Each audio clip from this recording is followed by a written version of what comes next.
Patty Loveless was born Patricia Lee Ramey on January 4, 1957, in Pikeville, Kentucky, and raised in the small coal mining town of Elkhorn City. Her upbringing in the Appalachian Mountains shaped every part of her musical identity. The sound of bluegrass, gospel harmonies, and traditional mountain ballads was deeply rooted in the region, and these early influences molded her distinct emotional style. Her father, John Ramey, worked in the coal mines and battled black lung disease, a hardship that would leave lasting emotional marks on Patty and later inspire the themes of struggle, heartache, and resilience present throughout her music. Her mother, Naomi, encouraged her to sing, teaching her how to harmonize with her siblings. These early family singing sessions were where Patty learned to express emotion through voice, a skill that would later set her apart as one of country music's most compelling storytellers. As a teenager, Patty admired artists like Loretta Lynn and Dolly Parton, two fellow women from humble Kentucky roots who rose to global fame. Their success ignited a belief that music could be more than just a tradition. It could be a pathway out of small-town life. Patty began performing with her brother Roger, who played guitar and helped guide her early musical development. Through Roger's industry connections, she gained exposure in Nashville, even singing backstage at the Grand Ole Opry, which allowed her to meet influential performers, including Porter Wagoner and Dolly Parton. These moments reinforced her confidence that she belonged in country music. In the 1970s, Patty married her first husband, Terry Loveless, a musician whose surname she adopted as her stage name. The pair performed together in clubs across the region, but the marriage struggled under the pressures of life on the road and the financial instability of trying to break into the industry. After their divorce, Patty returned to Kentucky and eventually restarted her pursuit of music with renewed support from her brother Roger. This persistence paid off when she was signed by MCA Records in 1985. Her debut albums established her as a rising voice in the neo-traditional country movement, which aimed to bring the genre back to its emotional and acoustic roots after a period of commercial polish. Songs like Timber, I'm Falling in Love, Chains, and Don't Toss Us Away positioned her as a singer capable of delivering both emotional vulnerability and vocal strength. The 1990s became Patty Loveless's defining era. Albums such as Only What I Feel, 1993, When Fallen Angels Fly, 1994, and The Trouble with the Truth, 1996, showcase her ability to inhabit a song with honesty that felt lived in rather than performed. Tracks like How Can I Help You Say Goodbye and You Don't Even Know Who I Am resonated deeply with listeners because Patty did not sing at people. She sang from an emotional place they recognized within themselves. Critics consistently praised her interpretation skills, noting that she never oversang or dramatized. Instead, she let silence, tone, and restraint create impact. Her success was shared with producer and eventual husband Emery Gordy Jr., whose musical arrangements provided space for Patty's voice to rise naturally, with clarity and emotional weight. Patty's artistry continued evolving into the 2000s, particularly through her Mountain Soul albums, which returned her music to the acoustic textures of her Appalachian upbringing.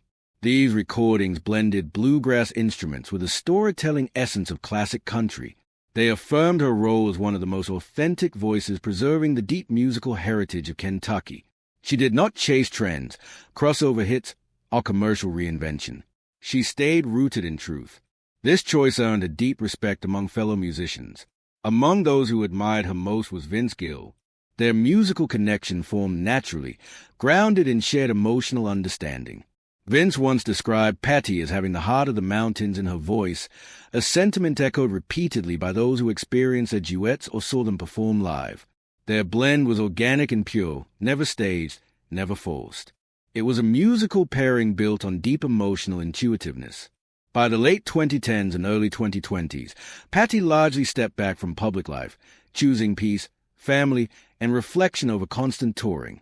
Yet when she did return to perform, even briefly, her voice carried the same emotional presence it always had, powerful, unembellished, and true to the lived experiences behind it. Her 2023 performance alongside Chris Stapleton and Dwight Yoakam at the CMA Awards demonstrated that time had not dimmed her ability to move a room. Her voice, textured with age, loss, and grace, reminded audiences of why she remains a defining force in country music. And it is from this place of legacy, perspective, and emotional honesty that Patty finally spoke openly about Vince Gill, their musical connection, and the role their friendship played in her life. As Patti Loveless and Vince Gill entered the 1990s, both were rising toward the heights of their careers. Patti was establishing herself as one of the most emotionally resonant voices in contemporary country music, while Vince was becoming known for his smooth tenor, masterful guitar work, and songwriting that blended vulnerability with sincerity. Their paths crossed not by accident, but by mutual recognition of artistry.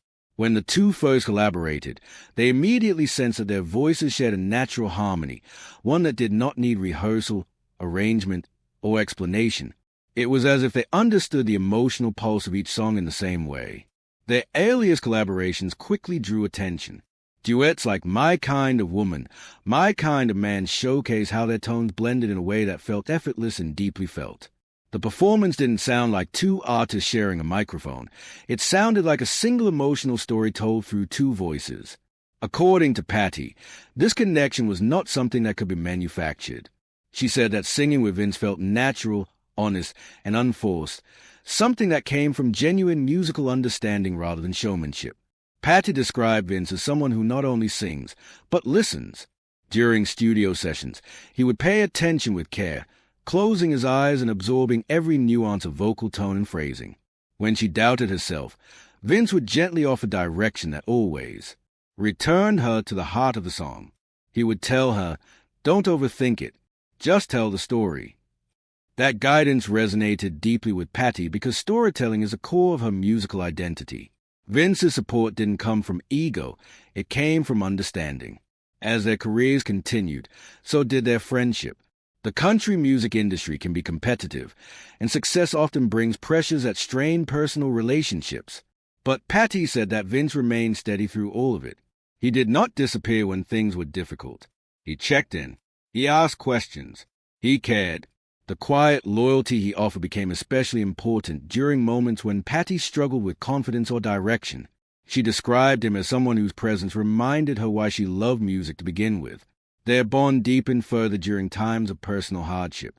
Patti and her husband, producer Emery Gordy Jr., faced various challenges through the years, including health struggles and the emotional fatigue that can accompany long careers in the public eye.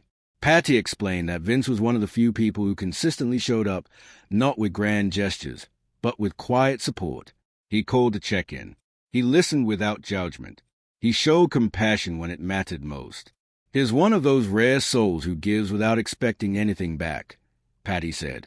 One of the most emotional moments the two ever shared publicly came in 2013 during the funeral service for country music icon George Jones. Vince was performing his deeply personal song, "Go Rest High on That Mountain," and emotion overwhelmed him to the point where his voice began to break. Patti, standing beside him, instinctively stepped in, not as a backup singer, not as a performer, but as a friend. She carried the harmony, steadying the moment and allowing the music to speak when spoken words were not enough. The performance became one of the most memorable tributes in country music history because it was not rehearsed. It simply happened. Emotion guided it. The shared grief and compassion was palpable. Patti later said that moment wasn't planned and couldn't have been planned. "The music carried both of us," she said. It demonstrated the truth of their connection. When one faltered, the other instinctively supported, not to take the spotlight, but to preserve the emotional honesty of the moment. Even as both artists slowed down their public lives and stepped back from constant touring, their bond did not fade. They continued to share music, whether publicly or privately. They continued to encourage one another. Their connection shifted from performance to presence, a shared understanding of what it means to age, to endure, and to keep the heart of music alive even when the world moves on.